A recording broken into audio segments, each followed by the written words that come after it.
नमस्कार, आप देख रहे हैं मिरर मीडिया। मैं हूं अनुपम कुमार। हमारे खास कार्यक्रम खबरनामा में आपका स्वागत है। बढ़ते हैं आज की सुर्खियों की ओर।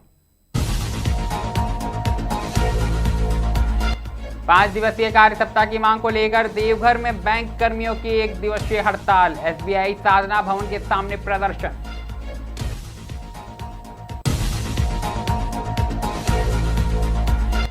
पाकुड़ में तेज रफ्तार का कहर, स्कूल बस की चपेट में आया स्कूटी सवार युवक, मौके पर दर्दनाक मौत।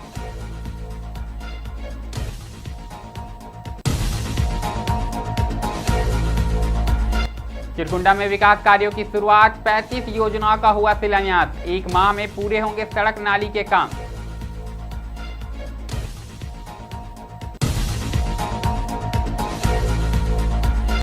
सिनेमा हॉल ऑपरेटर के बेटे ने बढ़ाया हजारीबाग का मान, राज्यपाल से मिला बेस्ट पुलिस अवार्ड।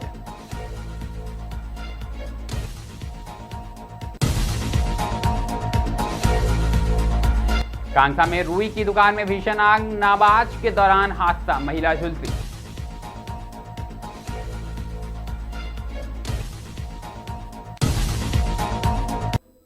अब खबरें विस्तार से। सबसे पहले बात हम देवघर की करेंगे, जहां से बड़ी खबर सामने आई है। दरअसल बैंक कर्मियों ने अपनी लंबित मांगों को लेकर 1 दिवसीय हड़ताल और शांतिपूर्ण विरोध प्रदर्शन किया। United forum of bank unions के आह्वान पर आयोजित यह प्रदर्शन एसबीआई के साधना भवन के समक्ष हुआ, जहां विभिन्न बैंकों के कर्मचारी व अधिकारी बड़ी संख्या में शामिल हुए। कार्यक्रम की अध्यक्षता यूएफबीयू देवघर इकाई के संयोजक एवं कर्मचारी संघ पटना मंडल के अध्यक्ष मुन्ना कुमार झा ने की। इस दौरान बैंक कर्मियों ने स्टाफ की कमी, बढ़ते कार्य दबाव और 5 दिवसीय कार्य सप्ताह की मांग को लेकर प्रमुखता से आवाज उठाई। यूएफबीयू का कहना है कि आरबीआई, एलआईसी और जीआईसी जैसे संस्थानों में जहां 5 दिवसीय कार्य सप्ताह लगा हुआ है, वहीं कर्मियों को इससे वंचित क्यों रखा गया है। हालांकि इंडियन बैंकर्स एसोसिएशन द्वारा सरकार को सिफारिश भेजी जा चुकी है, लेकिन अब तक कोई ठोस निर्णय नहीं लिया गया, जिसके विरोध में यह देशव्यापी आंदोलन जारी है। सबसे पहली बात है कि आज करीब बैंक के 8 लाख कर्मचारी सड़क डिमांड है। हम लोग अभी 1 दिन के लिए स्ट्राइक पे हैं। अगले महीने हम लोग अपनी स्ट्राइक पे हैं। यही हमारी डिमांड है और अल्टरनेट चैनल हमारे सारे खुले हुए हैं। इसके लिए आम पब्लिक को सोचने की कोई बात नहीं। सारे सीडीएम खुला है, लेकिन सिर्फ हमारी डिमांड है 5 डे बैंक। सिर्फ एसबीआई बैंक ही हड़ताल में है और भी कोई भी बैंक, प्राइवेट बैंक? सारे बैंक, सारे कर्मचारी रोड पे हैं आज।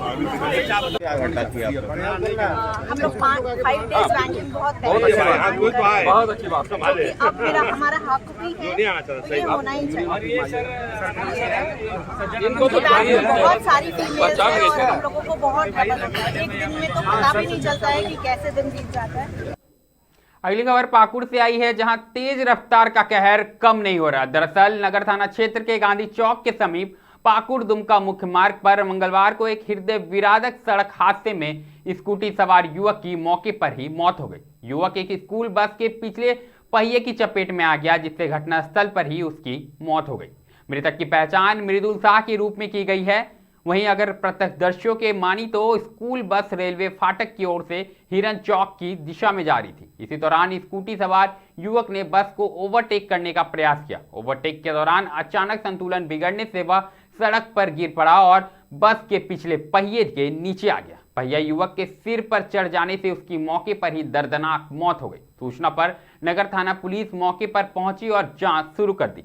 इधर घटना से आक्रोशित स्थानीय लोगों और परिजनों ने बस चालक की गिरफ्तारी तथा पीड़ित परिवार को मुआवजा देने की मांग को लेकर पाकुड़ दुमका मुख्य मार्ग को जाम कर दिया। आक्रोश के चलते गांधी चौक समेत आसपास की दुकानों को भी बंद करवा दिया गया, जिससे यातायात और जनजीवन प्रभावित रहा। पुलिस लोगों को समझाने बुझाने और जाम हटाने के प्रयास में जुटी हुई है। उस परिवार का एक ही बच्चा था जो अपना परिवार को चलाता था, अपना कामकाज करके। उस बच्चा का आज सवेरे सवेरे एक्सीडेंट हुआ और इस पर डेड हो गया है उसका। प्रशासन, जिला प्रशासन हो, सबको मालूम है कि किस गाड़ी से, किस बस से उसका एक्सीडेंट हुआ है। जिला प्रशासन जानने के बाद में भी मौन बैठा हुआ है। अभी उस परिवार को चलाने के लिए उस परिवार का भरण पोषण क्या करेगा। इसीलिए पूरे मोहल्ला के आदमी आज पूरे लड़का लोग आके आज हम लोग यहाँ बैठे हुए हैं। जिला प्रशासन के माध्यम से, आप लोग के माध्यम से जिला प्रशासन को ये करना चाहते हैं कि जितना जल्द है यहाँ पे पाकुड़ उपायुक्त महोदय जज फेमस है, पूरे इंडिया में घूमता है कि हमको बहुत सारे चीज मिल रहा है, लेकिन आज ये बच्चा शिक्षित एक लड़का एक्सीडेंट। बात अब धनबाद की करेंगे, जहां निरसा विधानसभा अंतर्गत चिरकुंडा नगर परिषद क्षेत्र के लिए विकास की बड़ी सौगात मिली है। दरअसल नगर परिषद परिसर में एक साथ 35 विकास योजनाओं का शिलान्यास किया गया। विधायक अरूप चटर्जी और कार्यपालक पदाधिकारी प्रियंका कुमारी ने संयुक्त रूप से नारियल फोड़कर और फीता काटकर योजनाओं का शुभारंभ किया। इस योजनाओं के तहत विभिन्न वार्डों में सड़क, नाली और पेवर ब्लॉक का निर्माण किया जाएगा, जिसे 1 माह के भीतर पूरा करने का लक्ष्य रखा गया है। विधायक ने कहा कि क्षेत्र का सर्वांगीण विकास उनकी प्राथमिकता है। वहीं नगर परिषद ने गुणवत्ता के साथ समय पर कार्य पूरा करने का आश्वासन दिया। शिलान्यास कार्यक्रम के दौरान स्थानीय लोगों में खासा उत्साह देखने को मिला और लोगों ने इसे चिरकुंडा की तस्वीर बदलने वाला कदम बताया। नहीं, देखिए ढेर सारी छोटी छोटी योजनाएं जो विभिन्न चिरकुंडा के विभिन्न वार्डों में काम होने वाली है, जैसे रोड है, पीसीसी है, आपकी ड्रेन्स वगैरह सारे हैं। तो इसलिए सभी को एक ही जगह पर शिलान्यास कर दिया गया है। इसके बाद काम इमीडिएटली स्टार्ट हो जाएगा। हम लोग आशा करते हैं जो 1 महीना के अंदर सारा काम कंप्लीट हो जाएगा एवं लोगों की जो समस्या है इससे काफी निदान खुशी भी हो रही है और चिरकुंडा नगर वासियों के लिए हम लोग ने प्रयास किया है। मुझे आशा है कि सबकी सुविधा के लिए हम लोग ये काम कर रहे हैं। टोटल 35 योजनाएं हैं, जिसका टोटल कॉस्ट है 1 करोड़ 20 लाख के आसपास। टोटल योजनाएं छोटी छोटी योजनाएं हैं और हम लोगों ने सभी वार्ड को कवर किया है। संभवतः सभी वार्ड इसमें एडेड हैं और हर वार्ड से जो बहुत ज़रूरी लगा हम लोगों को उसे हम लोगों ने। धनबाद के बाद रुख हजारीबाग का करेंगे, जहां गणतंत्र दिवस के मौके पर झारखंड पुलिस के अधिकारी नौशाद अली को उनकी उत्कृष्ट और सराहनीय सेवाओं के लिए राज्यपाल द्वारा बेस्ट पुलिस अवार्ड से सम्मानित किया गया। दरअसल इस उपलब्धि से न सिर्फ पुलिस विभाग बल्कि पूरे हजारीबाग जिले में खुशी और गर्व का माहौल है। नौशाद अली हजारीबाग के मूल निवासी हैं और वर्तमान में बोकारो पुलिस लाइन में पदस्थापित है। वह 2004 में झारखंड पुलिस में शामिल होने के बाद से उन्होंने लगभग 2 दशकों तक निष्ठा, अनुशासन और कर्तव्य के साथ अपनी सेवाएं दी है। इस दौरान उन्होंने कई संवेदनशील और चुनौतीपूर्ण जिम्मेदारियों का सफलतापूर्वक निर्वहन भी किया। इससे पूर्व वर्ष 2016 में रघुवर दास सरकार के कार्यकाल में भी उन्हें बेस्ट पुलिस अवार्ड से नवाजा गया था। वहीं केंद्र सरकार द्वारा उन्हें बेस्ट इंटरनल सिक्योरिटी अवार्ड भी प्रदान किया गया है। राज्यपाल द्वारा मिला यह सम्मान उनके करियर का तीसरा बड़ा और गौरवपूर्ण करने वाला अवार्ड है।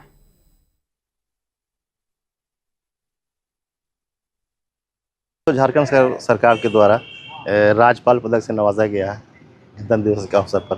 क्या होता है ये, क्यों मिलता है आखिर ये आपको 20 साल सर्विस पूरा होना चाहिए। 20 साल सर्विस के दौरान किसी तरह का कोई सजा नहीं होना चाहिए, कोई अनुशासनहीनता नहीं होना चाहिए, सर्विस पीरियड अच्छा होना चाहिए।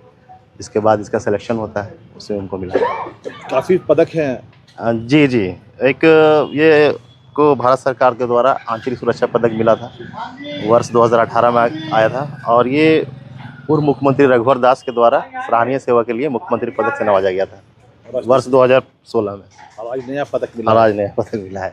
आखिर कैसे कितना नियटिक होता है, पदाधिकारी होते हैं जब इसका अवार्ड मिलता है उन्हें? तो अब सराहनीय सेवा के लिए आपको कम से कम 10 वर्ष सर्विस होना चाहिए, उसके बाद ही मुख्यमंत्री का पदक मिलता है। उस समय तक पीरियड में किसी तरह का कोई रिकॉर्ड खराब नहीं होना चाहिए। उसके बाद अगर राज्यपाल पदक का आपको 20 साल जॉब होना चाहिए। रुख अब पश्चिम बंगाल का करेंगे, जहां कांगसा में रुई की एक दुकान में अचानक भीषण आग लग गई। इस हादसे में एक महिला गंभीर रूप से झुलस गई। बताया जा रहा है कि यह घटना Panagarh block primary health centre के पास हुई है, जहां करीब 50 वर्षीय तबस्सुम बेगम सोमवार शाम दुकान में नमाज पढ़ रही थी। इसी दौरान मच्छर मारने के लिए जलाई गई अगरबत्ती से दुकान में रखी रुई की बोरियों में आग लग गई और भारी मात्रा में रुई होने के कारण आग ने कुछ ही पलों में विकराल रूप ले लिया। स्थानीय लोगों ने आग बुझाने की कोशिश की, लेकिन असफल रहने पर फायर ब्रिगेड को सूचना दी गई। मौके पर पहुंची फायर ब्रिगेड ने काफी मशक्कत के बाद आग पर काबू पाया। इसी बीच झुलसी महिला को स्थानीय लोगों की मदद से Panagarh block primary health centre में भर्ती कराया गया। घटना की सूचना मिलते ही कांसा थाना पुलिस भी मौके पर पहुंची और पूरे मामले की जांच शुरू कर दी है। আগুনটা আমরা সামনেই ছিলাম, এসে দেখছি যে এখানে আগুন অলরেডি লেগে পড়েছে। আগুন জ্বলছে তারপর কি এখানে স্থানীয় লোকেরা অনেক চেষ্টা করে আশেপাশে জল দিয়ে মানে নিভিয়ে দেওয়ার চেষ্টা করেছে, কিন্তু এত স্পিড ছিল আগুনের তেজ, সেটা আটকাতে না পারে লাস্টে ফায়ার ব্রিগেডকে খবর দেওয়া হলো। ফায়ার ব্রিগেড এসে যথারীতিভাবে আগুন নিভালো। কিসের দোকান আছে এটা? বেডশিট ছিল, এইসব বেডশিটের দোকান আছে। আগুন লাগা সঠিক কারণ এখনো জানা যায়নি, তবে আমরা খবর পাওয়া মাত্র দ্রুততার সঙ্গে এখানে আসি এবং এসে দেখি এখানে একটা ওই ঠিক গোডাউন ঠিক নয়, এখানে ওই লেপ তোষক এই ধরনের জিনিস তৈরি হয় আর কি এখানে, তা সেই জায়গায় আগুন লেগে গেছে। अगली खबर भी पश्चिम बंगाल से है, जहां ईस्ट वर्धमान के कालना से एक ऐसी खबर जो मेहनत, परंपरा और हुनर की मिसाल है। दरअसल कांगना के बरुईपारा इलाके के ताती ज्योति देवनाथ को इस साल पद्मश्री सम्मान के लिए चुना गया है। 68 वर्षीय ज्योति देवनाथ की यह सम्मान मलमल की साड़ियों पर उनके अनोखे और बारीक काम के लिए दिया जा रहा है। ज्योति देवनाथ ने अपने पिता कृष्ण मोहन देवनाथ से बुनाई की ट्रेनिंग ली और पारंपरिक करघे के काम को नई पहचान दिलाई। उनका परिवार मूल रूप से बांग्लादेश के नोआखली से कालना आकर बसा था। आज उनकी पत्नी भी करघा चलाने में दक्ष है और बेटा टेक्सटाइल इंजीनियर के रूप में इस विरासत को आगे बढ़ा रहा। ज्योति देवनाथ का कहना है कि अगर अगली पीढ़ी इस कला को अपनाएगी तभी उनका सपना पूरा होगा। कालना के इस तांती की कहानी साबित करती है कि मेहनत और हुनर कभी छोटी नहीं होती, बस पहचान मिलने में देरी होती है। আমার তো খুবই ভালো লাগছে। এর সঙ্গে যে আমরা বিরক্ত হতাম, কিন্তু এ কোনোদিন বিরক্ত হতো না, উনি কোনোদিন বিরক্ত হতো না, সারাদিন কাজ নিয়ে পড়ে থাকতো। তার সঙ্গে আমিও যুক্ত হয়ে গেছি, এখন যেখানটায় যাওয়া হয় আমিও সঙ্গে যাই। দিয়ে উনি এবার পুরস্কার মনোনীত হয়েছে। তোমার কি করতে হবে দিয়ে আপনার হচ্ছে যে আপনার ছেলে মেয়ে তারা কি করে? আমার ছেলে টেক্সটাইল ইঞ্জিনিয়ার, এই কাজের সঙ্গেই যুক্ত। আমার কাছে তো খুবই ভালো লাগছে, সবচাইতে আরও বেশি ভালো লাগছে যে আমাদের যে সার্কেলটা আছে, উইভার্স যে সার্কেলটা আছে, তাদের কৃতিত্বে আজকে এই জায়গাটা, বা আমার ডব্লিউসি যে অফিস আছে তাদের কৃতিত্বে আজকে এই জায়গাটা আমি এসেছি, যে সবাইকে নিয়ে আমরা যে সুন্দর একটা পরিবেশ তৈরি করছি, বা আগামী প্রজন্মকে যে আজকে আমি পদ্মশ্রী পেয়েছি, পদ্মশ্রীটা আমার বড় কথা না, কিন্তু যে ভারত সরকার যে আমাকে সম্মানটা দিয়েছে, আমি চাই আমাদের আগামী প্রজন্মে এরা আমাকে ফলো করুক, আমার কাছে শিখুক যে আমরা কোনো কাজকে যেন আমরা ছোট না ভাবি। बात अब बोकारो की करेंगे, जहां बोकारो थर्बल में सरस्वती पूजा प्रतिमा विसर्जन के दौरान एक अनोखी और रोमांचक तस्वीर देखने को मिली। दरअसल जीएम कॉलोनी पूजा समिति द्वारा आयोजित प्रतिमा विसर्जन जुलूस में भक्ति और मनोरंजन का अद्भुत संगम नजर आया। एक और जहां डीजे पर बजते आधुनिक गानों की धुन पर लोग झूमते दिखे, वहीं दूसरी ओर धार्मिक गीतों और झांकियों से सजी कलाकारों की टोली श्रद्धा का वातावरण बना रही थी। इस अवसर पर धनबाद से आए मां कामाख्या झांकी ग्रुप के कलाकारों ने विशेष प्रस्तुति देकर लोगों का ध्यान अपनी ओर खींचा। कलाकारों ने भगवान शंकर मां काली के रूप में सजीव रूप धारण कर प्रस्तुति दी। शंकर भगवान के रूप में कलाकार ने गले में नाग सांप लपेटे हुए करतब दिखाए, वहीं मां काली के उग्र स्वरूप ने श्रद्धालुओं को रोमांचित कर दिया। कलाकारों की इन प्रस्तुतियों ने लोगों को एक साथ भयभीत भी किया और झूमने पर मजबूर भी किया। पांडे और मैं धनबाद से आई हूँ अपने पूरे टीम के साथ मां कामाख्या झांकी ग्रुप को लेकर के सैंकी भैया जी की तरफ से बोकारो थर्मल में पावन धरती पर, और हमारा जो यहाँ पे झांकी गए मां कामाख्या ग्रुप की तरफ से महाकाल का पूरे झांकी ग्रुप हम लोग यहाँ पे आप देख सकते हैं। यहाँ पे बहुत सारी भीड़ भी लगी हुई है पूरी झांकी को देखने के लिए। एक बार प्रेम से सभी को बोलेंगे जय श्री महाकाल, नमः पार्वती पते। आज ये बताते हुए बेहद खुशी हो रही है, मैं मां कामाख्या झांकी ग्रुप से धनबाद। रुक एक बार फिर हजारीबाग का करेंगे, जहां झुंझुरी गांव से एक बार फिर सनसनीखेज वारदात सामने आई है। दरअसल गांव के निवासी आजाद आलम पर दूसरी बार जानलेवा हमला किया गया। करीब 15 से 16 लोगों ने उन्हें रास्ते में घेर कर बेरहमी से पीटा और झाड़ियों में फेंक दिया। गंभीर हालत में आजाद आलम को शेख भिखारी मेडिकल कॉलेज अस्पताल में भर्ती कराया गया है। इस हमले में उनके चेहरे पर पूरी तरह से चोट लगी है। पीड़ित परिवार ने जाकिर मियां और उसके साथियों पर हमला कराने का आरोप लगाया और पुलिस की लापरवाही की बात कही है। फिलहाल पुलिस मामले की जांच में जुटी हुई है, जबकि इलाके में दहशत का माहौल बरकरार है। मेरे पति के साथ कुछ भी नहीं हुआ था सर। दरवाजे पर गाड़ी लगाता रोड पर, मेरे दरवाजे सामने में वही सैर करने के लिए हम बोले तो वो हम बोले थोड़ा सा भैया किनारे कर दो। बोलता है तुम्हारा रोड पर तुम्हारा बाप का नहीं है। हम बोले ठीक बात, हम लोग साइड हो गए। मेरा पति उधर से आ रहा था तो पहली बार में वार किया, कुछ भी नहीं बोला, फिर भी वार किया। उस दिन स्कूटी तोड़ दिया, पैसा किश्ती डालने वाला वो भी छीन लिया। फिर उस दिन हम लोग चुप रहे, मार के पीट को सुला दिया पूरा। हम पूरा तबीयत खराब था, मैं हॉस्पिटल में थे वही सदर में, और वहाँ इलाज को लिए गए, तब तक यहाँ सुला दिया था इसको।